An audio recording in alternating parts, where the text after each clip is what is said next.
একজন ইহুদি নাম হলো জুলিয়াস রয়টার, তার বাড়ি ছিল জার্মানে, সে ইহুদি বংশ। 1816 সালে তার জন্মগ্রহণ। এক পর্যায়ে সারা দুনিয়ার যত ইহুদিরা ছিল সবাইকে নিয়ে আসে, নিজে জার্মানিতে একটা মিটিং করলো। সেই মিটিংয়ে ইহুদি সবাইরে বলল, আমরা সারা বিশ্বের যদি নিয়ন্ত্রণ নিতে চাই 3টা সিদ্ধান্ত নিতে হবে। 3টা সিদ্ধান্ত যদি গ্রহণ করতে পারি সারা দুনিয়া আমাদের নিয়ন্ত্রণে চলে আসবে। 1 নম্বর হলো সারা দুনিয়ার স্বর্ণ আমাদের নিয়ন্ত্রণে আনা লাগবে। 2 নম্বর হলো সারা দুনিয়ার নিয়ন্ত্রণে আনার জন্য সুদি কারবার ছড়িয়ে দেওয়া লাগবে। পৃথিবীর এমন কোনো দেশ নেই যে এই দেশে আমরা সুদি কারবার ছড়াবো না। 3 নম্বর হলো সারা দুনিয়ার নিয়ন্ত্রণের জন্য মিডিয়া আমাদের হাতে লাগবে। এই জন্য তার নামের সাথে পেলে আর রয়টার্স নামে একটা মিডিয়াও সারা বিশ্বে আছে না নাই?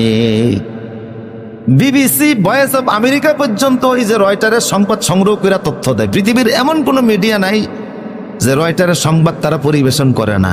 এটা এতটা ইন্টারন্যাশনাল। ওই লোকটা করছে আজ থেকে প্রায় 150 বছর আগে। ওইটার আন্তর্জাতিক রূপ এখন এমন জায়গায় গেছে, ওইটা যেটা বলে মানুষ ওইটাই বিশ্বাস করে। সারা বিশ্বের মুসলমানদেরকে মিডিয়ার মাধ্যমে নিয়ন্ত্রণ করতেছে, ঘটে একটা বলে আরেকটা। আর বর্তমান পৃথিবীর সবচেয়ে বড় সন্ত্রাস হলো তথ্য সন্ত্রাস। এই সন্ত্রাসী কায়দায় মুসলমানদেরকে দমন করা তারা চেষ্টা করতেছে। এই যে সুদি কারবার সারা দুনিয়াতে ছড়িয়ে দিয়েছে, এখন মুসলমান দেশগুলোর ভিতরে আছে না নাই? কথা বলেন, আছে না নাই?